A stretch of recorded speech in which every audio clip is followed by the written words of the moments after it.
pole man Lewis Hamilton joins us for a look at his lap. Lewis, your first pole position for Mercedes-Benz, how does that feel? Incredible. It's a great feeling.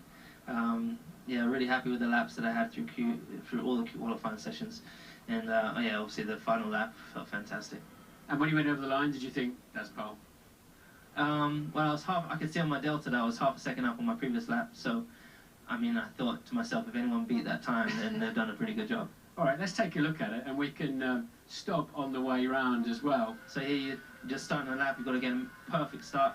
Do you want to stop it? Yeah, I'm going to just slow it down. So I'm on DRS here, but as I come out the last corner, I'm on KERS and DRS, and then you've got to release KERS and keep DRS on. Yeah, so plenty going on, and I notice you adjust that white knob there as well. What's that for? That's the differential. So you have all these different switches to control your diff entry, diff mid, diff exit, and that just means the rear wheels. I don't know if many people understand that, but you can basically adjust how much the car's turning or not turning. So there, basically, it's my last lap. I want the car to be really on the nose, so I turn down the diff a little bit, which basically opens the diff. Yeah. So we're heading 190 miles an hour plus down into turn one. Where are you looking right now? What are your reference points you're picking up here? So now I'm probably looking at the entries probably at the 50-meter sign, and yeah, now apex there. Just trying to making sure I hit the apex, just barreling so much speed into this corner. Yeah. You come straight off the DRS, and then you just hammer it into the corner. You're braking a little bit, but not too much. You've got a lot of steering angle on there as well, haven't you? I mean, there's a huge load going through the car. You can see the tyre here. I don't know if you're able to swivel it back a little bit, but I can. You can.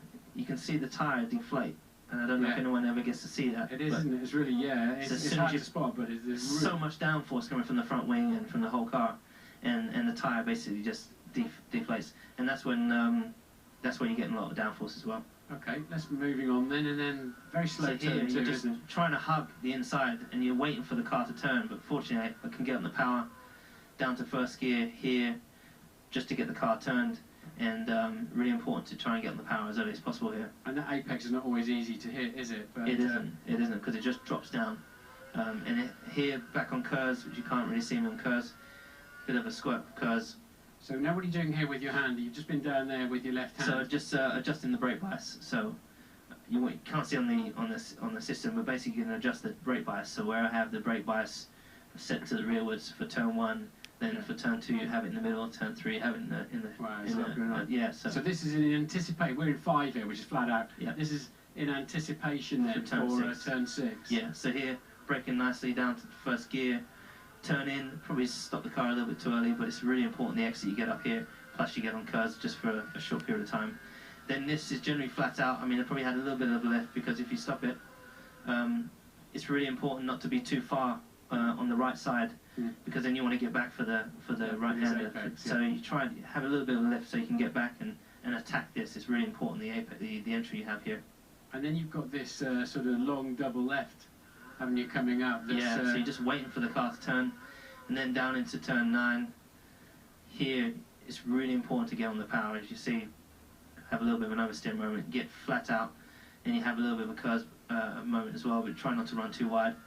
And then powering all the way, braking at 80 meters into turn 11, trying to carry as much speed through there as possible, straight on the power. In turn 12, here I have an oversteer moment. Yeah. Right, so the back end sliding out, but I mean the car looks pretty stable. Yeah, it's the only point of the lap that I had an oversteer moment. It was literally just gone the power a bit too early, a little bit too anxious, and caused a bit of an oversteer moment. Didn't lose me any time, but this is you haven't seen this lap with us. The first time you're looking through it, and you remember that corner. Yeah, I remember every moment through the lap. So let's have another look. Oh, there you go. Onto the back. Yeah, there was the oversteer moment. So this is flat out. You're on KERS. And you've got to use a certain amount of KERS throughout the lap, so you're... Yeah, so now you're going to get ready with your DRS as you go past these whiteboards here, look. So as soon, you press it literally as soon as you go through, you try and press it like immediately. And now you're looking at that, have you got a little beep in your ear to tell you? You're looking at it. Yeah, so your reference point is looking at that. And basically, if you press too early, and it doesn't engage. Yeah. So then you have to come off and then go back on it. So you want to make sure that it engages immediatally. So you're still using KERS with your right hand. I've stopped using KERS now, and I do everything with my left hand. Right. Okay. So now you're ready. You're anticipating then Yeah, so on curves. And what are you doing now? What are you doing now with your right hand? Tightening your seatbelt. Your right hand's come off the wheel. I don't remember what I was doing. I probably was tightening my seatbelt because I got a big braking zone coming up. So you're subconsciously thinking, the biggest stop of the year coming up. I'm going to make sure I'm locked in. Yeah. Right, so heading down then towards that big stop. So this is a huge stop. You know, you're coming off DRS, you're braking just kind of 95 meters from 200 miles an hour. 6 downshifts. Yeah, you want to make sure that you get the perfect entry. You want to make sure you hit the apex, which I did. And it's important to get the exit. You just don't want to overshoot it. And it's just there's so much time to gain on the braking there. You straighten the car very early on, don't you? Because you straighten up as much as you can, run over the curb if you can, just so you can get on the power. Yeah.